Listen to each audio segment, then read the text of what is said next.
If you're that paralyzed by failure, you need to either get over it or get a job, because any journey of success is littered with failure along the way. You know, getting to 50, 60, 70 and still not being able to pay the bills, that should scare you. You know, and people say, yeah, well, I'm not materially driven, Mike. I don't need the money, it's not important. I'd say, do you know what, the more money you have, the more you realise it's not important. But let me tell you a couple of things. I've never had an argument with my wife over having too much money, but I can now look back and realise that wasn't the way to build business. You don't have to work that hard if you learn how to work smart. If you get a plan and you get mentors and you work it smart, you shouldn't kill yourself, because if you're going to have to work that hard, probably not going to be good for you. Jim Rohn once said, and this was probably 40 years ago, but it's true today, and it's said a lot more today because of it. You are the average of the 5 people you spend most time with. The average attitude, the average income, the average health, the average everything. So here we are this morning at Allia Business Centre in Peterborough. Today I'm going to be working with about a dozen start-off early-stage entrepreneurs where they've got an idea for a business, they've got the kind of essence of it, if you like, but they haven't formed it into an operating business that's generating any revenue or got off the ground yet. And it's really important to get it right at the foundation stage. If you tried to build a house without a solid foundation, doesn't matter what you build, it's going to be on shaky ground as such. So what we want to do is this session where we can teach them some of the pitfalls, tell them some of the key areas that they need to focus on and prepare for, give them a framework for goal setting, and then answer any questions that they may have on at this stage. And then they'll go on for the next 10 weeks working with Allia and different advisors here to turn that idea into a reality and launch it as a business. And we'll come back in 10 weeks and see how many of them are still on the course, how many of them are have launched, how many are still in that idea stage, and we'll see what that journey is a bit like. I've had a bit of experience across the different sectors. I got awarded an honorary doctorate of education by Anglia Ruskin because I've spoken at every school, good, bad and indifferent. I went to a local school that got shut down. It was an awful school called Bretton Woods. And it was once called a demonised depository for social waste. And when I got awarded my honorary doctorate, I met the lady who wrote that article, an eminent psychologist, and was really tough on her, because you should never give people those labels. You know, if you went there, we were kids just doing our best. We didn't look at ourselves in a particular way as good, bad or indifferent. But sometimes adults, and certainly respected adults in education or industry, if they give you a label, you can take it on. And you are not a label. Never, ever, ever accept someone else's label. Your ability is based on where you go from today, what you learn, what you do. And I truly, truly believe that anyone can be successful if they put the work in and learn what they need to learn to become successful. And we've all got the same hours, you know, whether you're homeless or Elon Musk. We've got the same number of hours in a day. And what I will say to you is, I am a behavioural profiler. I learned a lot about what drives people's success and why they do what they do and what stops them doing what they want to do. And what I can tell you is that over 70% of the world's millionaires and billionaires never went to university. Now, I'm not knocking university. My view is that if you've got that drive and ambition and you've got education, the two together make you unstoppable. But just being intelligent isn't enough, and just being hardworking isn't enough. We need to bring those things together and learn and develop and take on those skills, or employ the people that can do that. So I went to Bretton Woods. My early years in a caravan, then I grew up in Breton, and you know, life was tough. I got my own bed when I left home.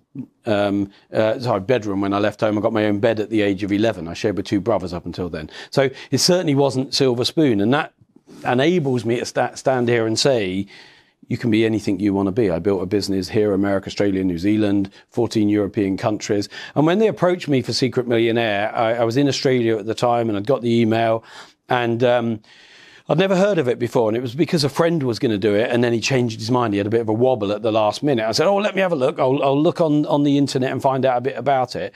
And it was often about going back to your roots, or the story of how you built a business, and then being able to help charities and so on. And I said, look, I'll tell you what, I've had a look. I will do it as long as I can do it somewhere that's close enough to where I live that I can see, feel and touch what happens with those charities after we work with them. Now, luckily, because I'd been building a business everywhere but where I lived, which is just outside Peterborough now, luckily, because I'd built a business outside of the area, and although I lived here, I was only here at weekends or occasionally, and when I was here I was often so exhausted I didn't really go out locally, so I didn't know anyone. And so it was the first time Channel 4 or RDF, who filmed it at the time, allowed a secret millionaire to do it in their own city, because there was no chance of people recognising me, because I'd been working away for so long.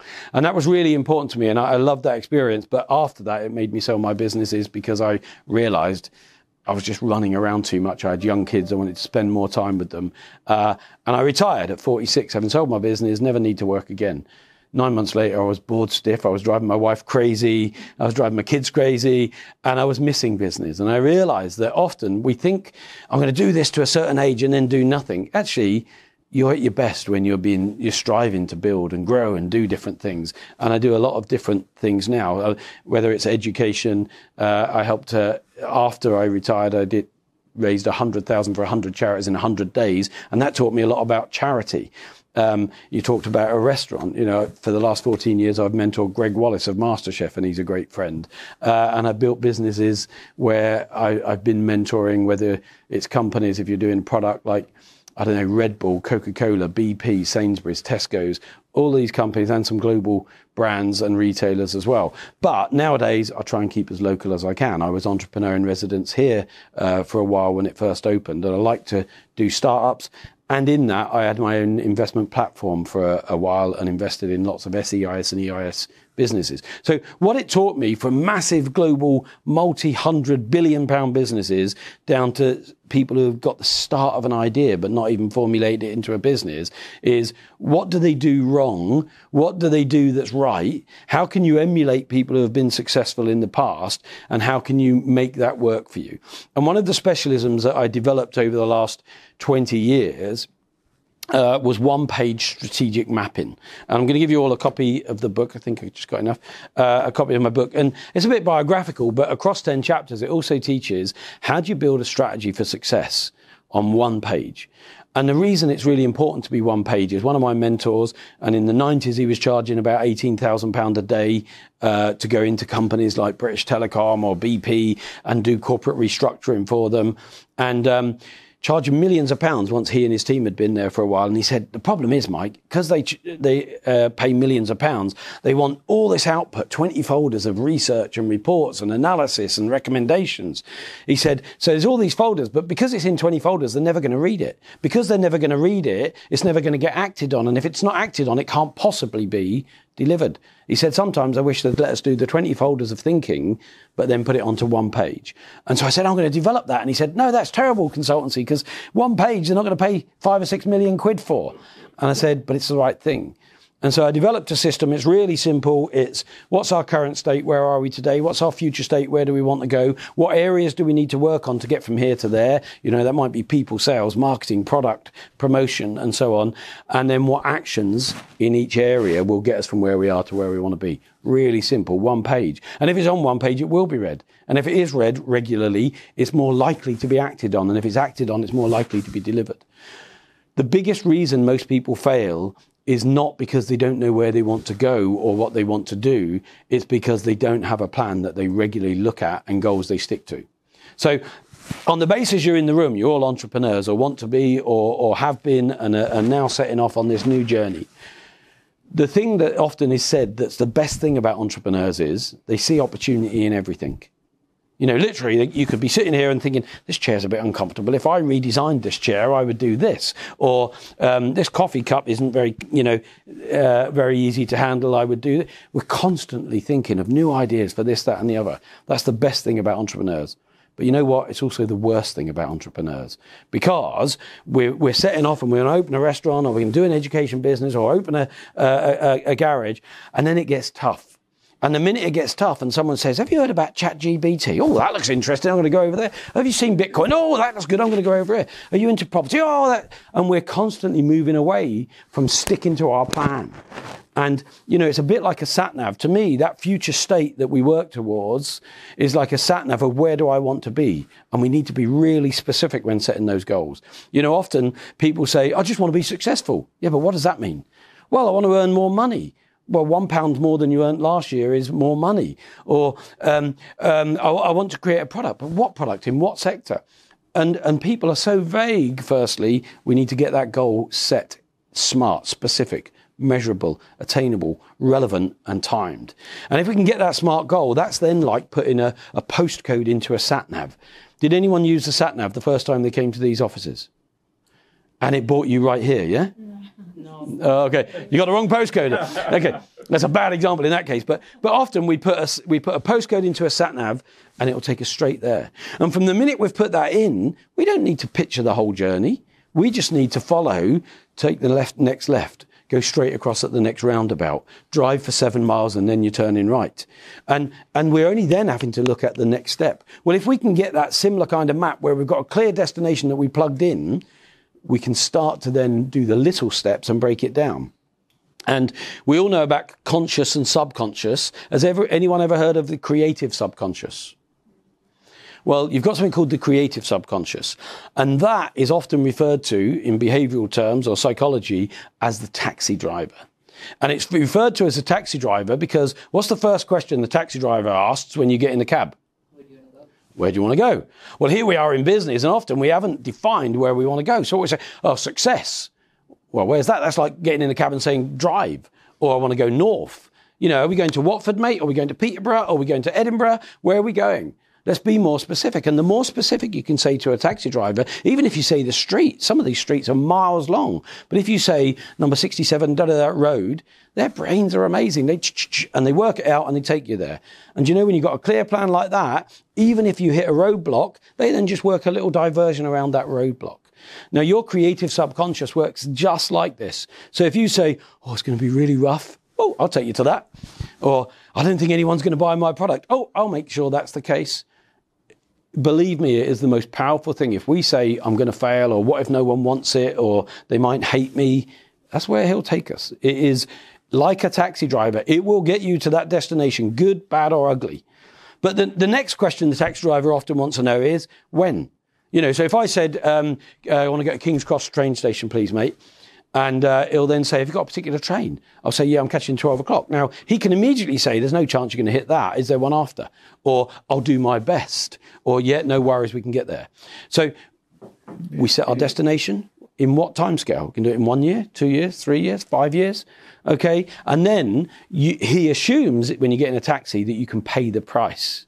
Because there's always a price to pay for the journey. Now, are you willing to pay the price? Now, that price might be about time and work. It might be about having to get funds then to help you along that journey, either from friends or family or investment and so on. So it all starts, though, with what's the future state? What's that postcode? What are you going to program your creative subconscious with to get you there? And then if it's on a map and we start to say, how are we going to get there? We can transform and work towards that. I then say to people, so here we are, we've got a map, we've got a transition map or a transformation map, and we've got various ones in here from 1 year, 3 years, 4 quarters, 3 months, or weekly. And what we often do is start at 3 years and hone it down. And by the time we get to weekly, it's tiny little goals. You know, over 3 years, I can build a £20 million goal that when I boil it down into daily activities, it's ring such and such, arrange to meet so and so, put together the podcast for this. Have we got the plans and the artwork ready for that? Across a week, I'll probably have only 10 or 7 to 10 actions. And yet that can be a £20 million goal over 3 years.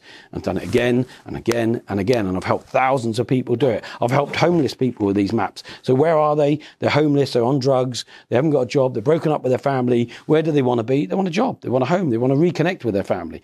And the same thing applies, whether it's getting off drugs and then celebrities. I'm a one-trick gig or whatever. How do I get broader income? How do I get passive income? How do I get 5 different streams of income? And then from startup businesses to new divisions of Coca-Cola that might be developing a new product. How do we get it from where we are, an idea, through to market? It all starts with a plan. And so when I say to people, what do you think the real key element of what this plan gives us is? Often they'll say something like, well, it tells us what we got to do each day and where we got to go. I said, yes, but the sort of inverse of that is telling you where not to go.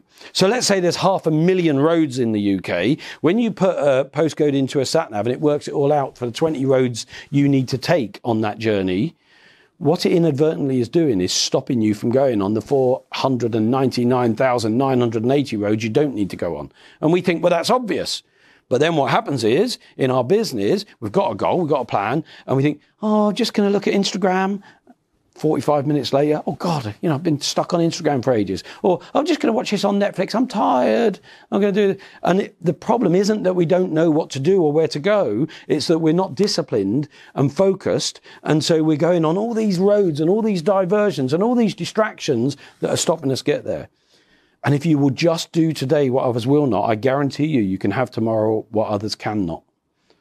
So the two key behavioural elements that I say are the most important to anyone building a business are focus and discipline. Focus and discipline. To have focus, we need to know what we're focusing on. So what is it? Is it £1 million income? Is it to be the best retailer in the world of fashion? Is it to build a brand that is sustainable, that is globally renowned? Is it to educate more children in STEM than anyone else? Or to open a garage that isn't ripping people off like some of the brands do, but gives them that reliability from their vehicles? All of those are absolutely achievable if you write down a detailed plan with detailed goals, and you work out a map to how to get from here to there, and then you have focus and discipline, focus and discipline. And that sounds really easy, doesn't it? And you know what? It is not easy in terms of workload, but it is really that simple. The only thing that complicates it is us. And your worst enemy is always going to be in building a business. Yourself. It's these 6 inches between your ears. Because people think, oh, well, they didn't help me. Well, why didn't they help you? Maybe you didn't pitch it correctly. Or, I'm tired. Well, why are you tired? Why aren't you getting enough sleep? It's 24 hours in the day. And Elon Musk has got the same hours as a homeless person. Time is never a reasonable excuse, ever. Because you can build a business.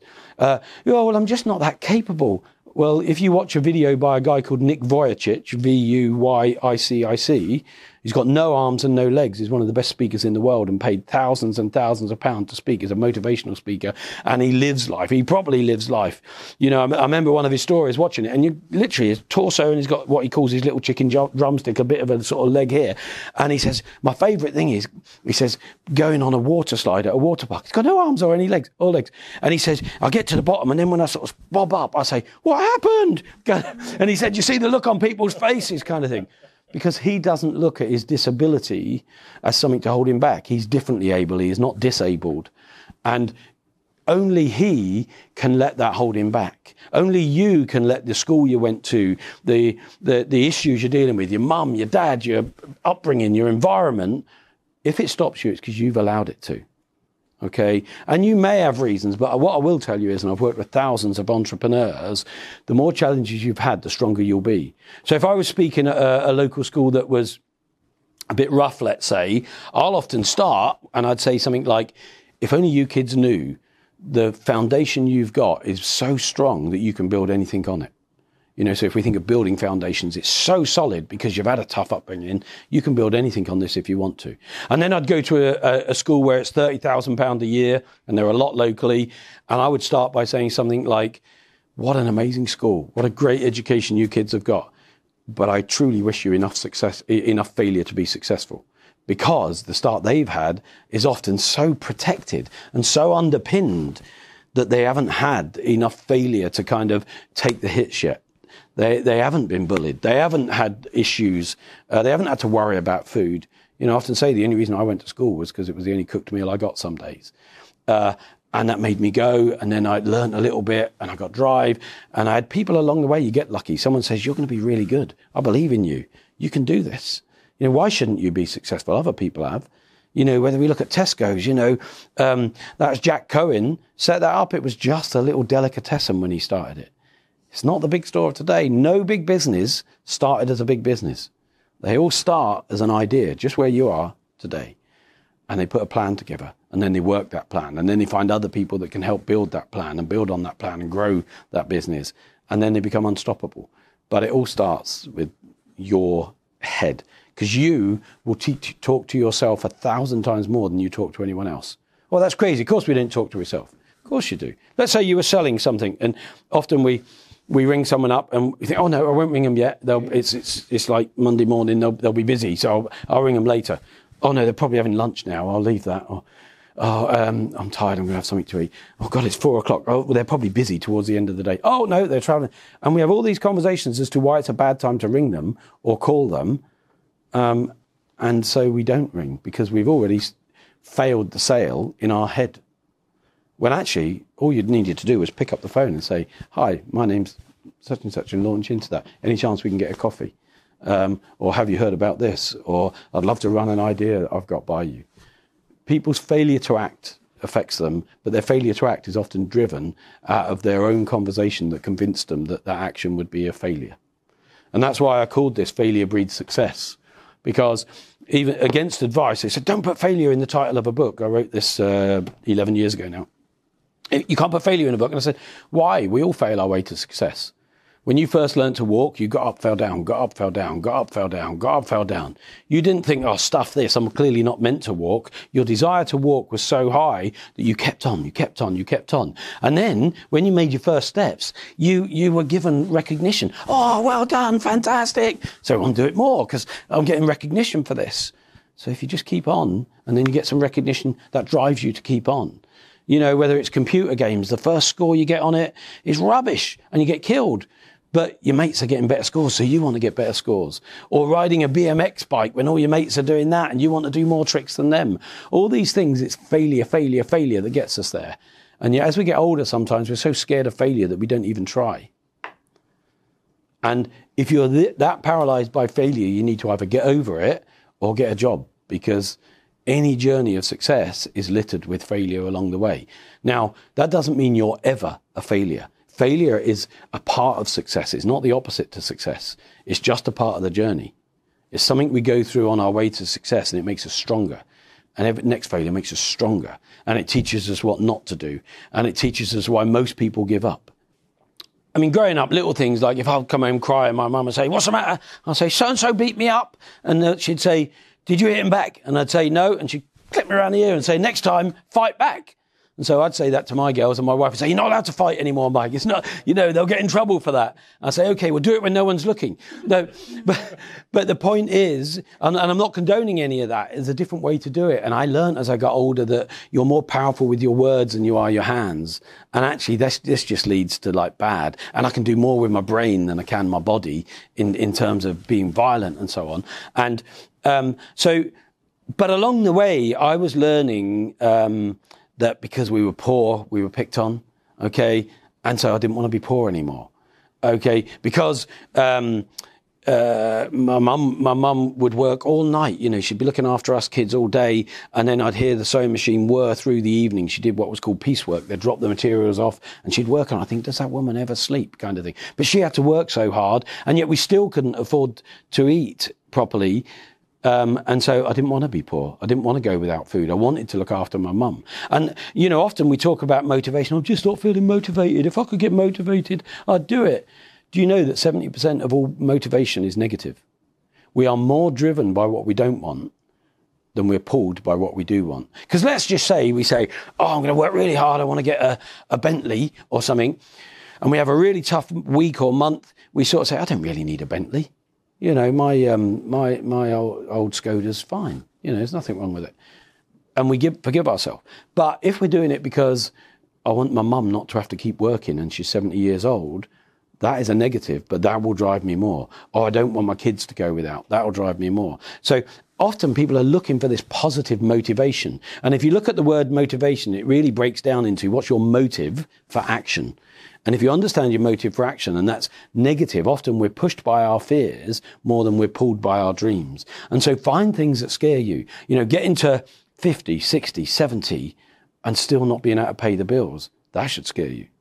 You know, and people say, yeah, well, I'm not materially driven, Mike. I don't need the money. It's not important. I'd say, do you know what? The more money you have, the more you realise it's not important. But let me tell you a couple of things. I've never had an argument with my wife over having too much money. Okay, and we argued a lot when we had no money. Okay, but secondly, you know, and this isn't to boast, but I want to put it into context. My oldest daughter had scoliosis, curvature of the spine. Anyone know about that? And sometimes we all get variations of it. None of us have got perfect spines and that, but hers started to get worse. And then she went for a normal checkup and they said she now needs an operation or she will be disabled by this. And I said, oh God, it's terrible. Yeah. Well, it's going to wait, you could wait a year on the NHS or something. I said, how much does it cost? And this was about, I'm guessing 10 years ago, was £52,000. Who's the best in the UK? It was this guy at the Royal Nuffield in Cambridge. Right, I rang up, paid the £52,000. She had that operation the next Tuesday. You don't have to be materially driven, but wouldn't you want to do that if you needed to? Or like my mum, we had a house in Bretton in Barnstock, number 48, and she'd worked really, really hard. And so by the time I was starting to become successful, she had about £110,000 of asset in there. It was worth about 150, and she had about a £40,000 mortgage on it. But you know, she was going to die poor because all of her money, and we often say, I'm going to buy my house, I'm going to buy my house. Oh, you're never going to get that money until you die, virtually. And I thought, what can I do for my mum? I know what, I'll buy her a house and I'll release that £110,000 because she would never take too much charity. But I could say, Mum, I just want to buy you this house. You can live in it. And then you can sell your house and do some stuff that you like.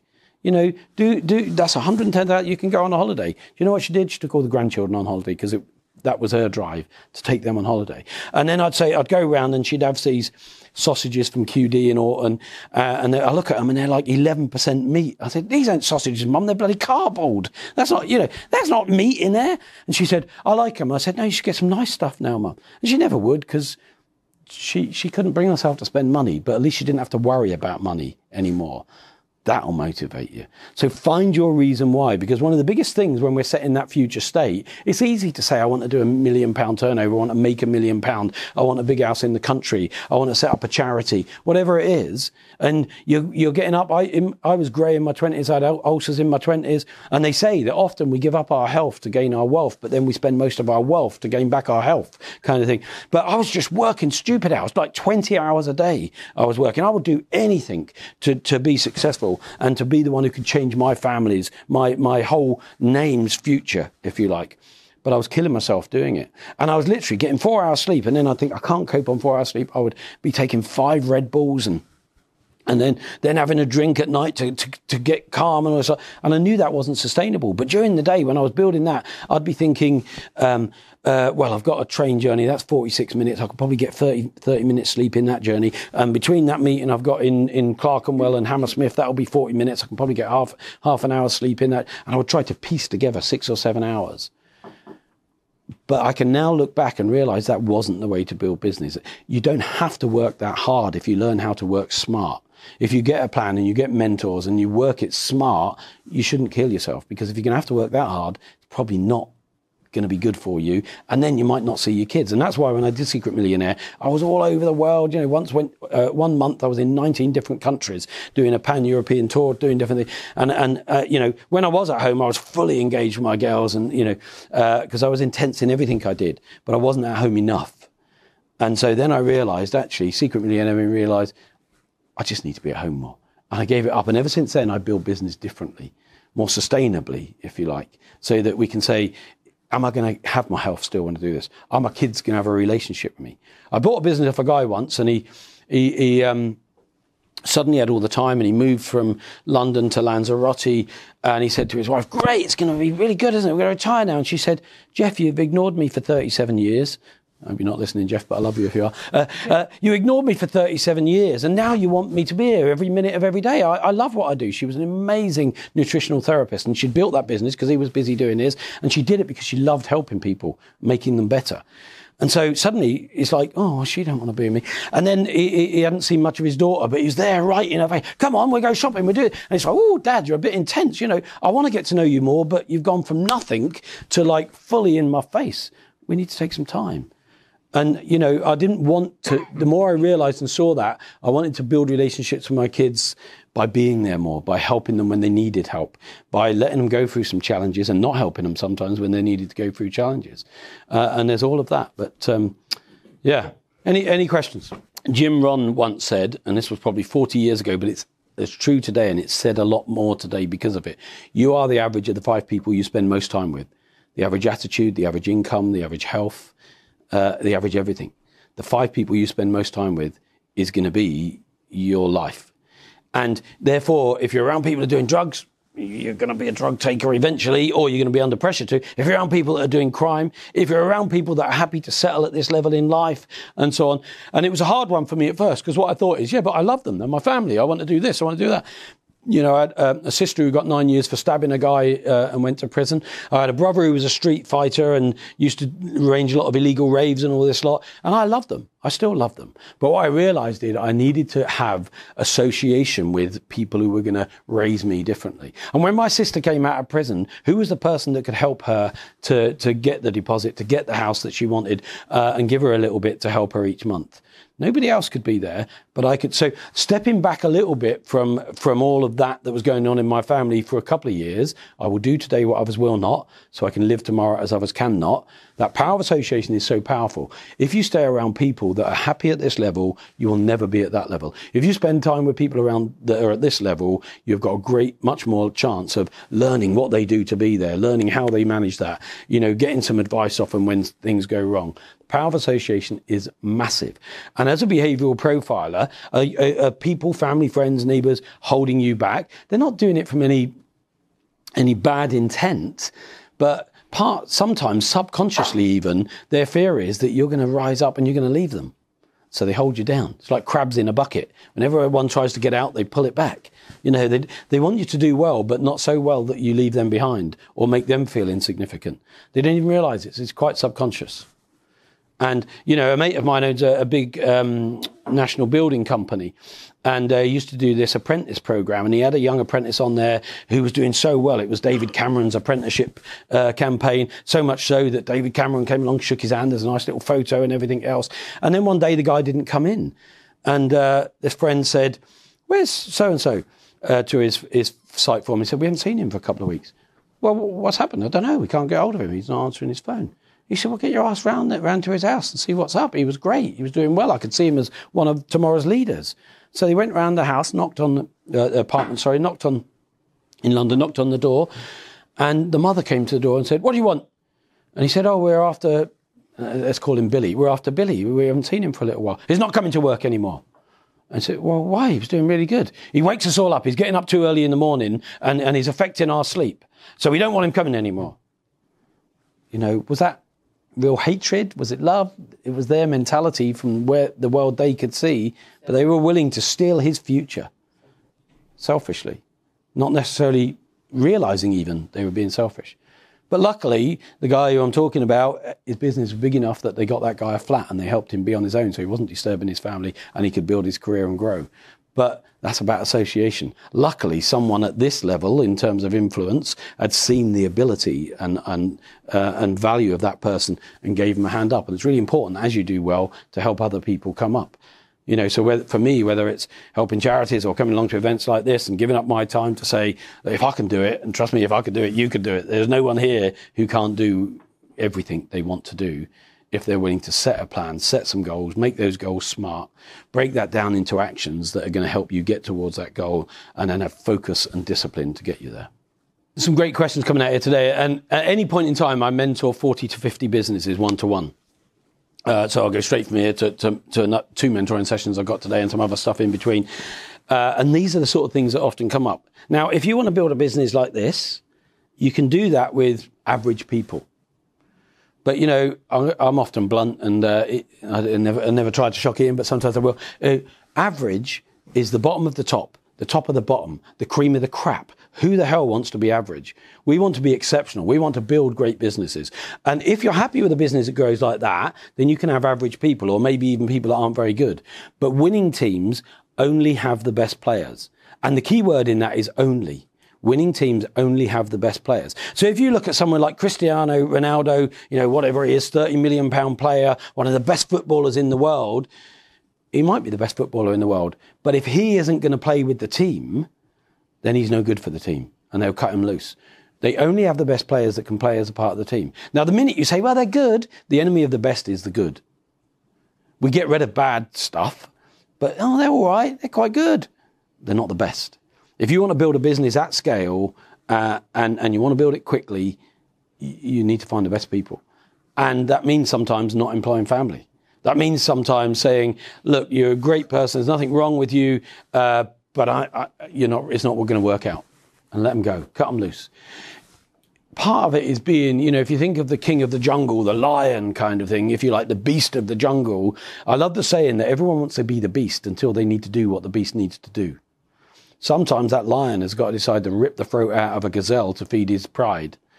It's all right being the lion when you see him stood on the rock looking proud. Sometimes you have to make the tough decisions. And in business, the biggest single thing that will destroy or grow your business is great people. And winning teams only have the best players. Anyone else, cut them loose. Or accept that you will grow, or at best you'll grow slowly, but you may even go into decline. Especially when you're small. When you've got 1,000 employees, you can do some more philanthropic stuff around employment, and you can carry those people, but not when you've got 1, 5, 10. Family always do what they do or say what they say with good cause. Their intention is good. But, I look at my mum. If I wanted to learn about relationships and love and being willing to fight for the family, my mum was the leader in the world. She was amazing. But she couldn't read. She couldn't write. Never had a job above cleaner and sewing. So how on earth was she ever really going to teach me to be a good businessman? Now, again, being blunt, everyone's got an opinion. And they will give you their opinion. But sometimes I use bluntness because I want to put a psychological hook into your brain so you never forget this. But opinions are like arseholes. Everyone's got one, and often they're full of poo. Don't take people's opinions. Only ever take an opinion from somebody or a lesson from someone or advice from someone who has achieved what you want to achieve in life or is where you want to be in life. Anyone else, they might have some good advice, but if they haven't achieved it or they're not where you want to be, check it out more. Check it out more. And, my family, I love them to bits, but they haven't built business. I love them to bits, but they were living life that was dependent upon the state. They weren't independently wealthy. So they could never teach me to build a big business or become independently wealthy. That doesn't mean they're not amazing people. They're amazing people. And when it comes to love and closeness and looking after kids and all those, and being willing to give up anything for your kids, they're untouchable. But that wasn't what I was trying to do when I was building a business. So you need to, and it's back to if you want to be the beast but aren't willing to do what the beast does, then don't try and be the beast. If you want to build a business but aren't willing to do what needs to be done to build a business, don't build a business, get a job. But I am quite negative about jobs. A lot of people read stuff about Andrew Tate and all this lot, and I don't particularly like him. But, he talks about the matrix and our control, and I don't believe any of that particularly. But what I do believe is that a job normally keeps most of us, J-O-B, just over broke. We kind of have enough to survive, but not enough to ever really thrive or be feeling really relaxed or put our head on that pillow at the end of the night knowing that if a big bill comes in tomorrow, we can pay it. If our daughter gets ill tomorrow and needs an operation, we just chuck a bag of cash at it. There are very few problems in life that a bag of cash won't fix. And I know that's easy to say, but that should be the kind of primary driver to build it. And even if you don't need to do it for you and your family, you can then help other charities that can do that. I'm not particularly religious, but the saying about my cup overfloweth. If my cup overflows and I'm in control of my time and I've got more time than I need, I can give time to other people. If I have more money than I need and that money overflows, I can give more money to other people. Build a business, a life, so that you overflow with love, time, money, all of these things, and then you can give it out. But if you're just about overbroke yourself, you're going to struggle to look after yourself, let alone anyone else. Mike, thank you very much indeed. It's a pleasure, and I wish you all amazing success in your businesses. In fact, if the guys will allow me, I'd love to come back in 3, 4, 5 months and see what great things you're building and get an update on it. And I will hold you to account.